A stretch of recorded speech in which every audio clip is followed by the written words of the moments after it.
well, I guess I better use the senator from Virginia, starts bringing up the fact that what if you showed up drunk to your job? How many senators have showed up drunk to vote at night? Have any of you guys asked them to step down and resign from their job?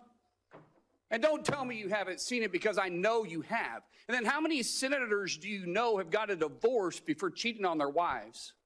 Did you ask them to step down? No. But it's for show. You guys make sure you make a big show and point out the hypocrisy because the man's made a mistake. And you want to sit there and say that he's not qualified? Give me a joke. I mean, it is so ridiculous that you guys hold yourself as this higher standard and you forget you got a big plank in your eye.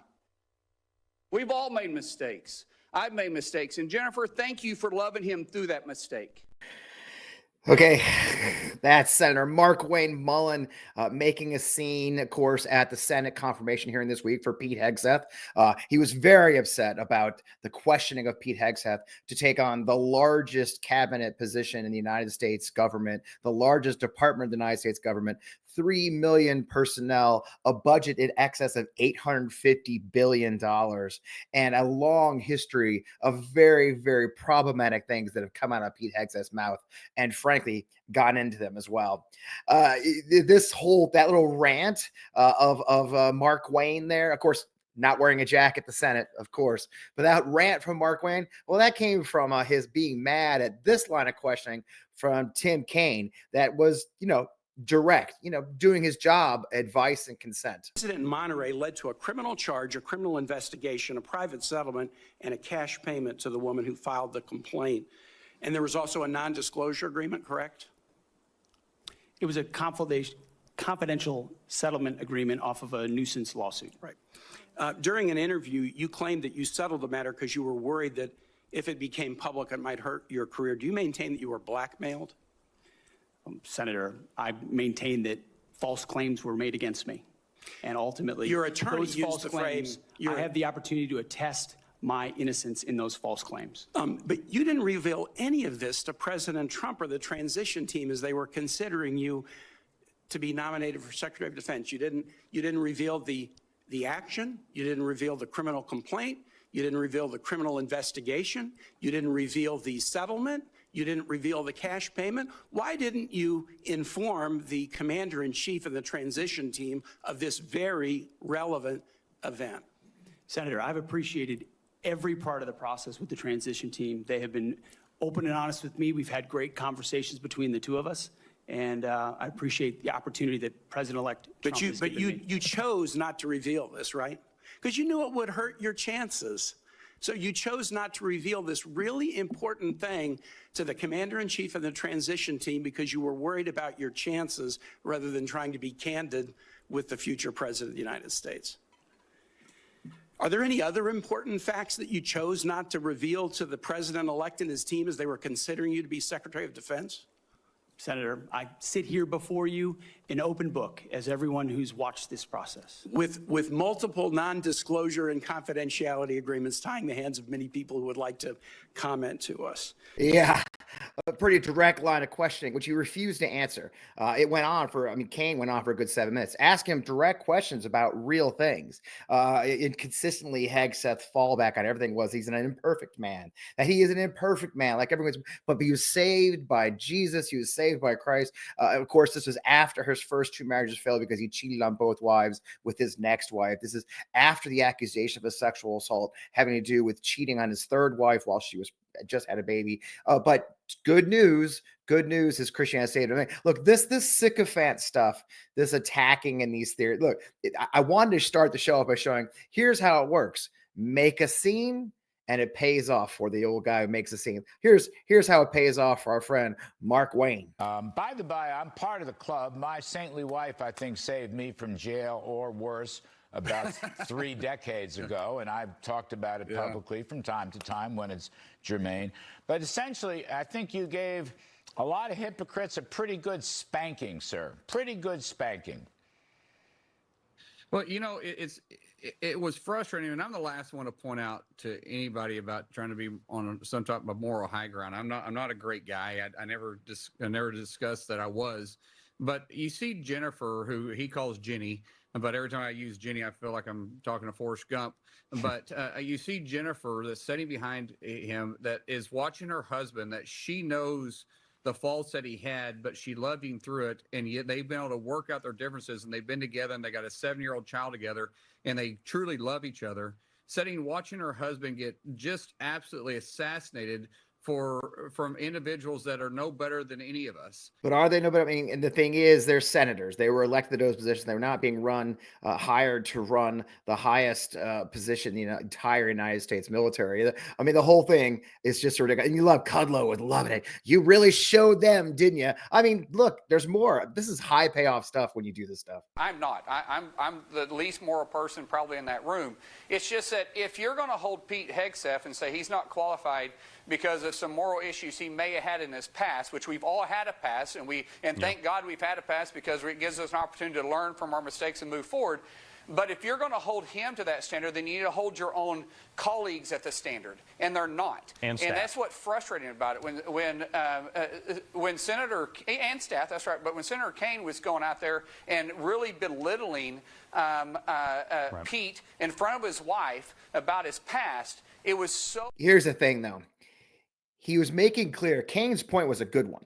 The fact is that Pete Hegseth entered into this non-disclosure agreement, this settlement agreement with this woman that he had what he says was consensual. Fine. Okay. Let's concede maybe it was a consensual sexual relationship with this woman. But he did this agreement. He did this contract. He paid her and her husband money to keep it quiet because he was afraid he would lose his job. He was afraid he would lose his job at Fox News.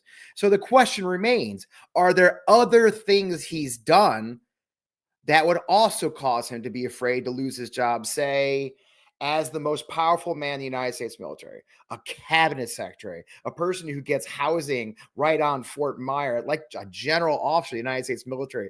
Do you think that maybe if you had something to hide and someone knew about it, you might do things to keep that job? That was the point of the questioning. It was a simple thing. Are you able to be blackmailed by our enemies? And it's without question, that there's a real questions out there about Pete Hegseth's ability to be blackmailed. There's so much dark stuff in his past. And believe me, an enemy doesn't care if he found Jesus. I don't think he's going to go on TV or go to press conference, the Pentagon, and say, hey, by the way, it's coming out that I raped a woman, but don't worry, I found Jesus. It didn't seem to work out for anybody else, did it? In a way, you almost have to laugh at the hilarity and stupidity of it. In a way, you don't. But you know what? You got to give credit where credit's due. Our friend Sarah Cooper managed to turn it into a bit. Here's a short clip of Sarah Cooper, the wonderful Sarah Cooper, her take on Markwayne Mullin's interaction with our friend Pete Hegseth. This is worth it. Y'all are damn hypocrites, okay? So Mr. Hegseth has made mistake after mistake after mistake after mistake. You know what the Department of Defense could use more of? Mistakes. Mr. Hegseth, I wholeheartedly support you, and I trust you with our military, and I trust you with the lives of our citizens' children, and I trust you with our $800 billion budget, which I'm sure you are not just going to give to Trump and Elon Musk. And now I'm excited to give you a surprise. We actually found 3 more of your kids. What do you want to say to them? Sounds like time for a celebration. More kids. The joke too is at the beginning of the hearing, he stumbled on like how many kids and their names, and so, which happens, and we'll laugh about that later. I am Fred Wellman, host of On Democracy, the FPWellman. You're right here on the On Democracy channel on the Midas Touch. Let's talk more about what I'm calling the rise of the sycophants, the run of the conspirators, the many complicit. We got a lot to talk about. Let's get on with the show.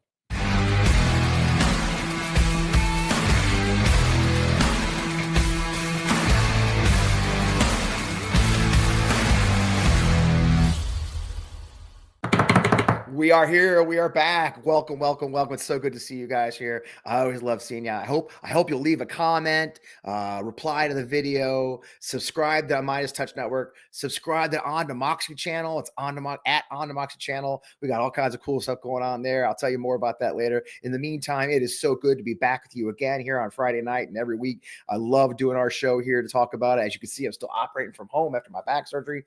I'm kind of getting comfortable here. This might be permanent. I don't know. We'll find out. In the meantime, things are going great. It was another crazy week in Washington. Look, this is going to be something I say every week, you know, but this week was kind of crazy, right? We had the opening of the rounds of confirmation hearings. There's a lot of confirmation hearings. And, you know, some got attention, some didn't. Some were kind of boring. I tried to watch as many as I could like survive. Okay. I watched all the Pete Hegseth hearing, and it took a lot out of me, but I managed to do it.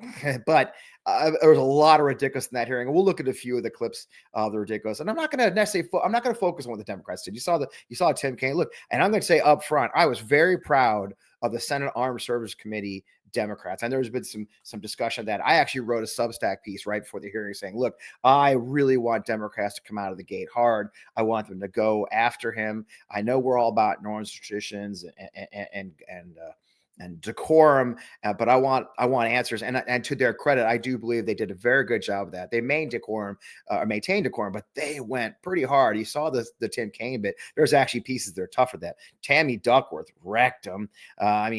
Elizabeth Warren hit him hard. I was very, very proud of the Senate Armed Services Committee Democrats for doing that and holding his feet to the fire as much as they can. Meanwhile, our friends on the other side, you know, weren't quite as engaging, let's say. I mean, you know, well, you saw the Markwayne Mullin piece.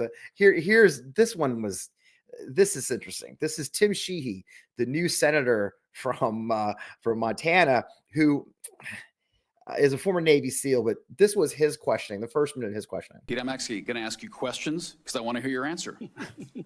How many genders are there? Tough one. Senator, there are 2 genders.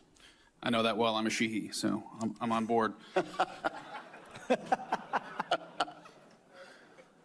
What is the diameter of the rifle round fired out of an M4A1 rifle?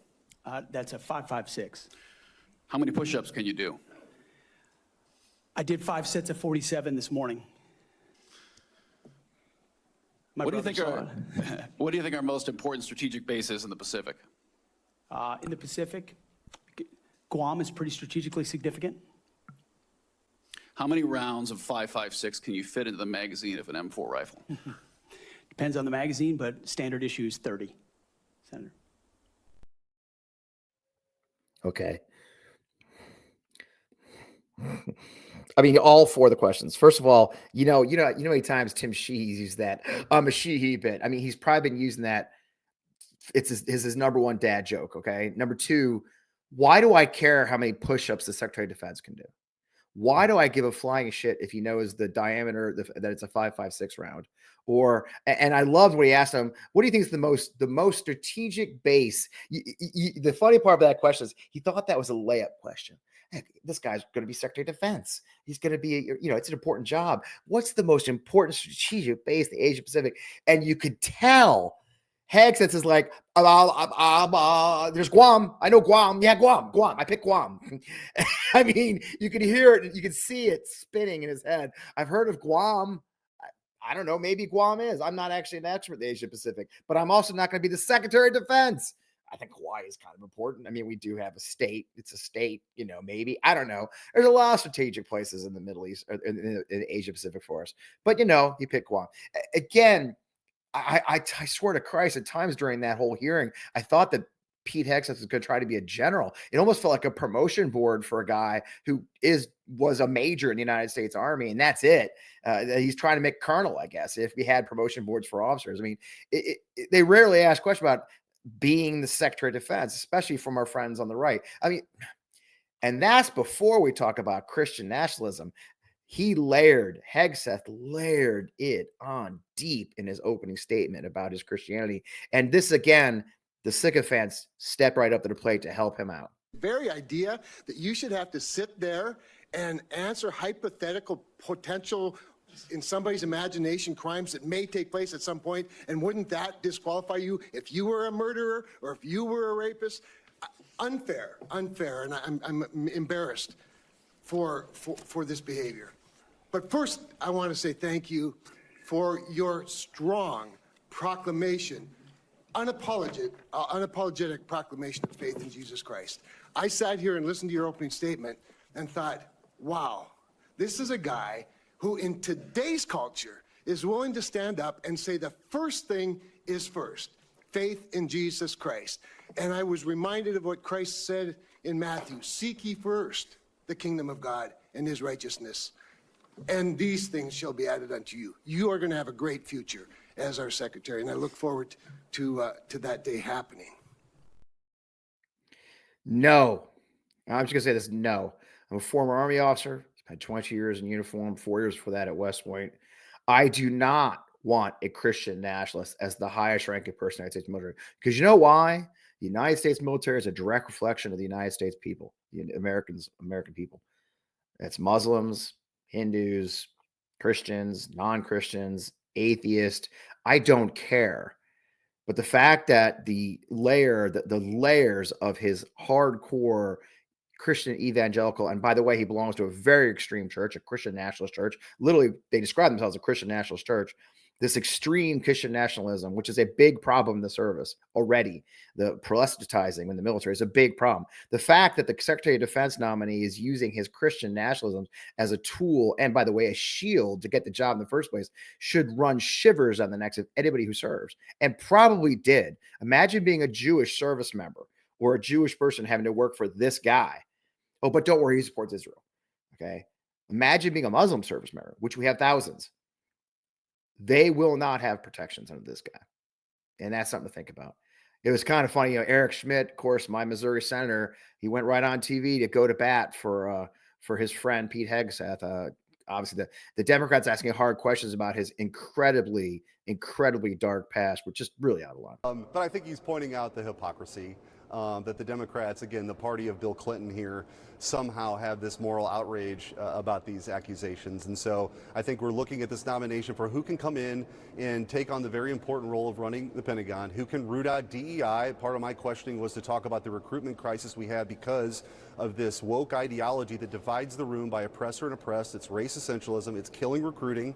Focusing on China, we need to be able to do that. And then procurement reform, the stuff that the Pentagon needs to do better, more efficiently. China has a bigger Navy than we have. Not a better Navy, but they have a bigger Navy. Mm-hmm. China's in space for real. They're building islands off the South China Sea. So I think it's time we get somebody like Pete Hegseth in place who's not part of the typical permanent Washington cocktail party class, but somebody who's going to shake things up. I think we need that. You have to laugh. He's not part of the Washington, D.C. permanent cocktail party. By the way, I've lived in D.C. recently, a few years ago. There isn't a lot of cocktail parties going on in the D.C. I love that when the Republicans say it, because you know why? They all freaking hate each other now. Even the Republicans don't go to parties together anymore. But it's okay, because Pete takes his staff to strip clubs. He doesn't go to the cocktail parties. He's going to the nudie bars. That's his jam. The funniest thing is that the way that Schmidt projected all these things that Hegseth said that he didn't actually say. He barely talked about any of those issues. He never talked about military family members. He never talked about military health care, policies, how we're going to take care of our service members beyond the few things. Called them war fighters is the only term he used. The entire thing was a show of what a manly man he is. But here's the funniest part of Eric Schmidt, because he railed about DEI. That's his big thing is DEI. The service academies are just turning out liberals because, obviously West Point's famously liberal. But I don't know if you guys caught this, but during Eric Schmidt's presentation, of course, he had to have a big poster. And if you saw what the poster that Eric Schmidt threw up during that hearing, well, here it is. Look carefully. I'm going to show it to you one more time. Look at military very carefully. Yeah, they spelled military wrong. I mean, you can't spell DEI without the I, and you can't spell military without that second I. And what a lot of us were laughing online about is the fact that that sign was produced by someone who did the graphic. It was taken to a print shop where they printed it, and then they brought it to the House and the Senate put that up, and no one noticed the I was missing. Anyway, so Eric Schmidt, I'm not going to necessarily take his opinion on what is proper, what else. If he can, at least he can spell DEI, but he can't spell military. Look, the whole thing is ridiculous, but he wasn't alone. And the Armed Services Committee wasn't alone. There's a lot more stuff going on the Hill. Let's go ahead and take a break. We've got a great response this week. We're going to break for our sponsor and then come right back. I've been using Via Hemp's gummies to help me relax, unwind after a long day. ease into relaxing evening and boost my mood when things are a little crazy around here. On days when I have a lot of production, I love chewing a flow state gummy to help elevate my focus and get into my work. And it helps a lot. So it's been very helpful. As you know, I've been working on my health this month. It's dry January. What better place than to try a hemp product for the first time? And look, I've got a crazy busy life. Okay. I've really enjoyed exploring these natural hemp products from Via. Now, unlock the power of nature if you use with Via's organic and vegan hemp extracts. They're perfect for relaxation and rejuvenation. Via is the only lifestyle hemp brand, and they use compounds found in hemp along with active plant extracts to create products, each with a specific effect in mind. As I mentioned, whether you want to get better sleep or you want to ease anxiety or enhance your mood or just, feel better and elevate your moods, they have something for you. Now, with over 500,000 happy customers, they're carving out a real niche. And I love that it's made with natural ingredients. So if you're looking for a way to elevate your wellness routine, try Via Hemp. That's HTTP via.co/Fred. And all you got to use is use code Fred and you'll find me. So again, try via.co/Fred. Thanks, Via, for sponsoring our show. We really appreciate it. We're back again. Such great sponsors for our show. I'm so blessed to have them. So the thing was, that wasn't the only hearing this week. The usual sycophants and silliness was occurring all over the place. And look, Pam Bondi, who's going to be the attorney general or probably the nominee, had her hearing, and there was some really weird stuff there. She really avoided answering questions on just about everything, of course, but she especially didn't want to talk about the last election or anything like that. But enter again, remember, I'm telling you guys, the complicit and the sycophants to save the day at these hearings. And of course, there's no one better at this. I just, no one better on earth at this than John Neely Kennedy of Louisiana. Watch this line of questioning, and if you can figure it out, I can't wait to hear from you. Do you remember a gentleman by the name of Sam Bankman-Fried? Yes, Senator. Boy genius. So smart and so powerful that he thought he could command the tides. So smart and so powerful and so rich that he would go to meetings with serious people like Bill Clinton, like Tony Blair, looking like a slob, looking like a fourth runner-up to a John Belushi lookalike contest.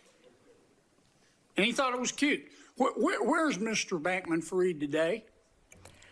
I believe he is in prison, and I believe that's from the Netflix series I saw as well. Mm-hmm. Okay, I mean, one, I left all the dramatic pauses in on purpose because I don't know. But two, did she admit that the reason she knows about one of the richest men in America with one of the most unique cases in recent DOJ history, that she learned about that judicial case, by the way, run by Joe Biden's DOJ, from a Netflix documentary? I mean, that's odd, isn't it? And that's where I have no idea what the context was. I'm not sure I want to know what the context is of John Neely Kennedy's crazy shit all the time. I mean, he had a certain amount of time. It kind of felt like a lot of these hearings, the Republicans are spending their time just kind of filling air, filling time, just to kill time to say they had a hearing because it's all in the bag. I noticed that all of them had a smirk. All the nominees have a smirk.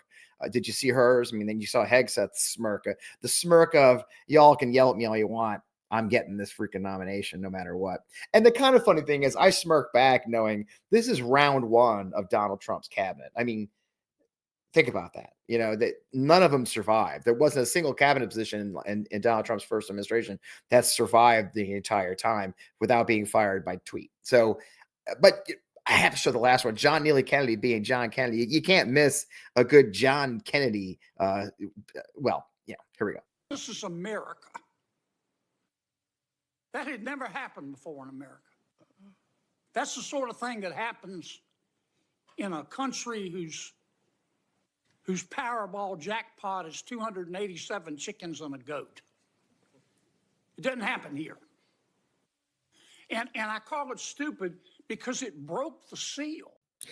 No, I call you stupid because you're not actually stupid, but you say shit like their lottery payout, their Powerball lottery was 287 chickens. And the jackassery of the Republican Congress knows no ends. And of course, we can't let the House off the hook. They haven't really geared up yet because, frankly, the House is sort of just kind of, they're trying to pass the Laken-Riley Act and some, get women out of sport, just the ridiculous things they're going to do. We have a very thin majority in the House, which we'll talk about more. But this week, they had a hearing on telework. Obviously, the Republicans are very, very upset that government workers are still working from home after all this time. Matter of fact, that's one of their big priorities. Stephen Miller said they're going to get every worker to come back to the office because they're not working. So they had a hearing on teleworking in the House. Nancy Mace was there. The Government Oversight Committee, of course, Marjorie Taylor Greene. One of the witnesses is Governor O'Malley, former governor, was the Honorable O'Malley, who's one of the people who's announced he's going to run for DNC chair, which is not why he was there. But Nancy Mace never misses a chance to, one, what are Nancy Mace's priorities? Well, herself. Two, transgender issues, right? Three, getting her ass on TV. This is her questions. Again, context matters. This is a hearing on telework.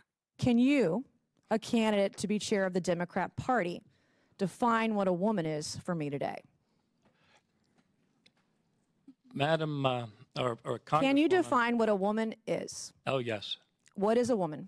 You're going to ask me to define what a woman is? Yes, I am right now. Well, I'm You talking, just said you could. Yes. Explain it to me. I'm talking to a woman right now, distinguished woman. What is a elected woman? Representative. What is a woman? I think you're kind of denigrating the purpose of this. What is it? You can't define what a woman is. All right. In an I'm effort to be married fair, to a woman. in an I effort have to be two fair and daughters who are unbiased, women. in an effort to be fair and unbiased, can you define what a man is for me? I have 2 sons Okay. that are men. A hearing on telework. I don't know if Nancy Mace got her place on Sean Hannity that night. I'm pretty sure she probably did, or somewhere. Who knows? Yeah, there's so many places for them to go after those kind of hits.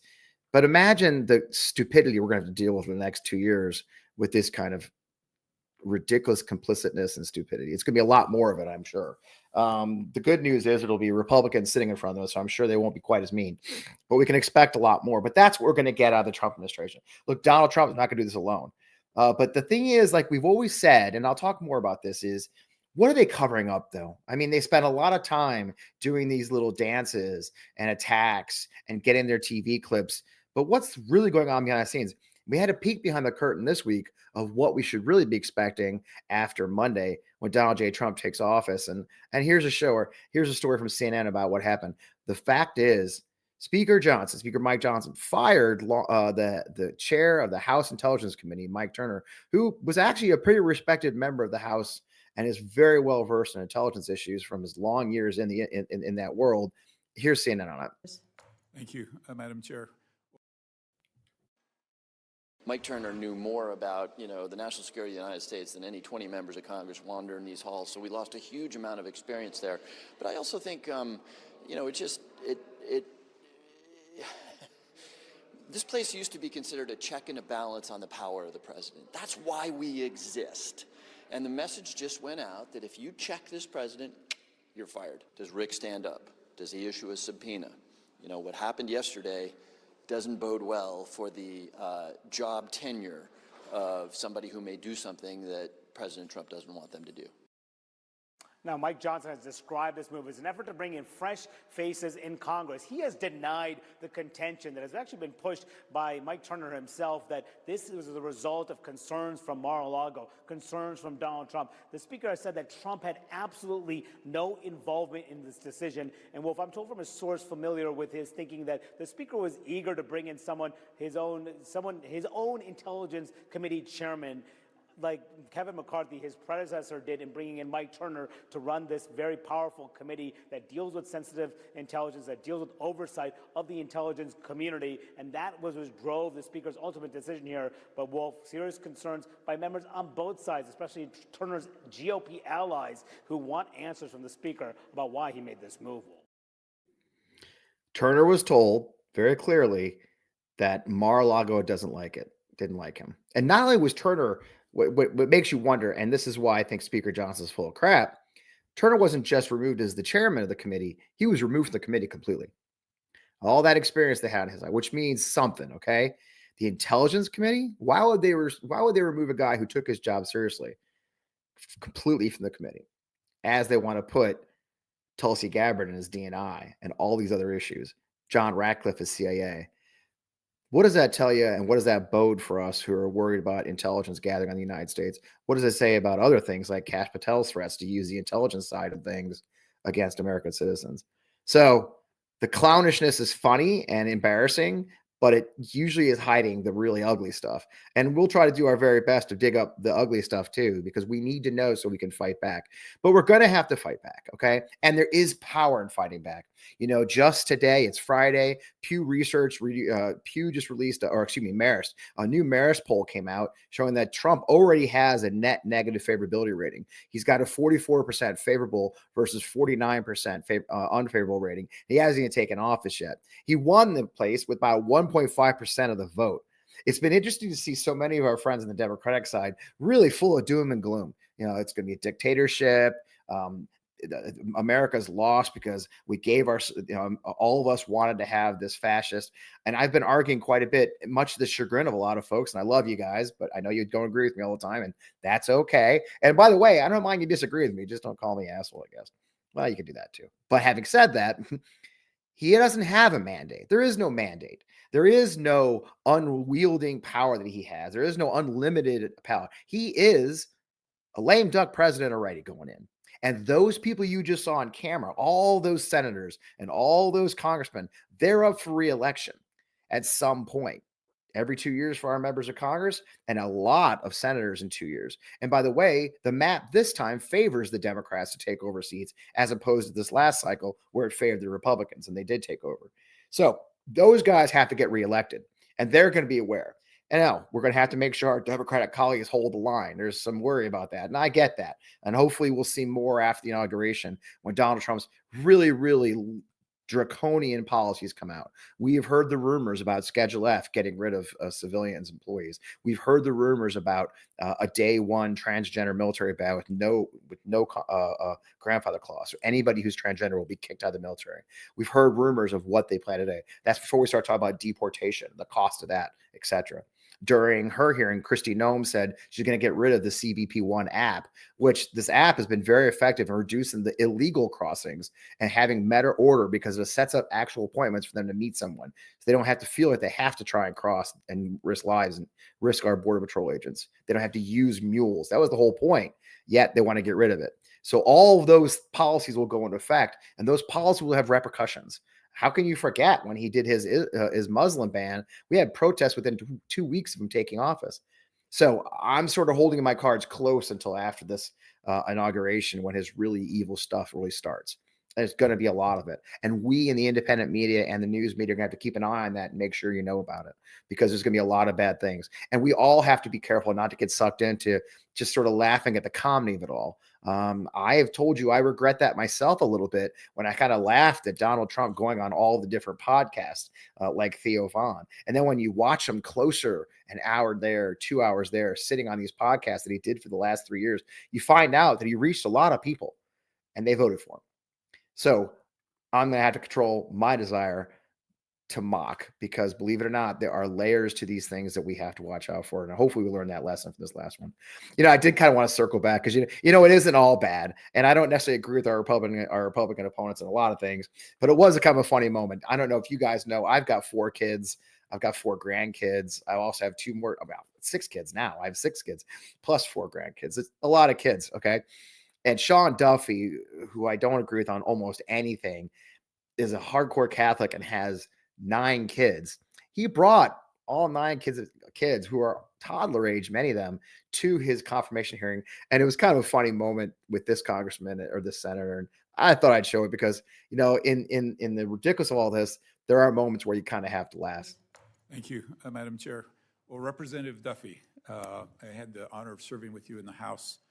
And from that experience, we didn't serve on the same committees, but I certainly know of your reputation And I'm pleased for your nomination here today. And if you handled your work in transportation like you did it in the House, we're in good hands. But I must tell you, as a father of 6, I'm even more impressed by what's on display today. I don't think I could take my 6 kids anywhere and have them sit anywhere for over an hour, as well as these kids have. And I'm willing to give the bulk of the credit to your wife, but no doubt you had something to do with these kids. So very impressive. And I will tell you, though, all of that said, I did note in your remarks you read their names as you were introducing them. And I get it. Like, if I were to introduce my 6 kids in a setting like this, I would read their names too. But when you and I travel Utah on your way to these other states, I'm going to grill you a little bit and see if you can give me their birthdays. And if you can give me your birthdays, I have an even harder question, and that is their teachers' names. Right. But Senator, I do know their names, but I was fearful that I could be so stressed out I didn't want to forget them. Yeah, listen, I would have done the same. And I knew I was going to read them as well, and I might have someone point that out. So thank you. I would just say, so impressive. I mean, you can judge a person by a lot of things, but I've always felt like you can judge them by their family and their kids. If anybody who's a parent who watches this show, and I know a lot of you are parents who watch our show, say what you will, Republican or not, but it is true. I mean, I don't know how I'd remember 9 kids' names. I would probably write them down myself just to be safe. I mean, whomst amongst us hasn't called the dog out before our youngest child? I grew up behind our miniature poodle in my family's life. My mom had 4 kids.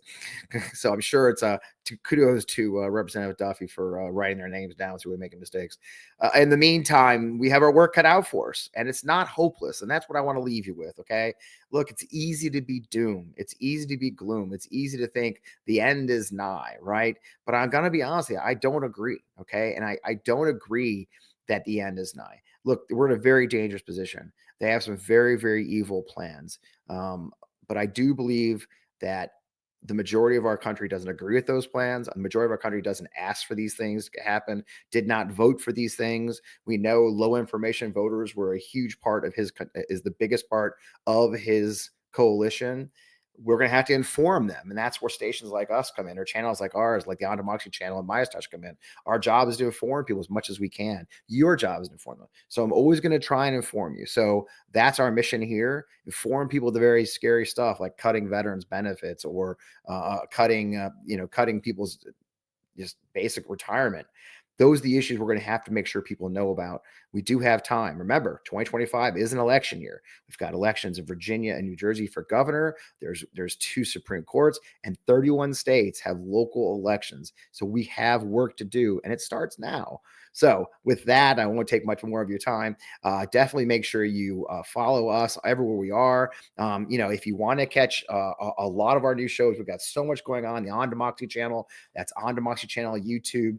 This Sunday, we have another great Sunday show building up, planning on some amazing guests. Jonathan Alter will be there. Our panel will have a really wonderful actress who's going to join us for a few laughs and talk about Hollywood and everything else. It's going to be a really fun show. That's On Democracy Sunday, live on the On Democracy YouTube channel and my stations. That's 11 a.m. Eastern and 8 a.m. Pacific.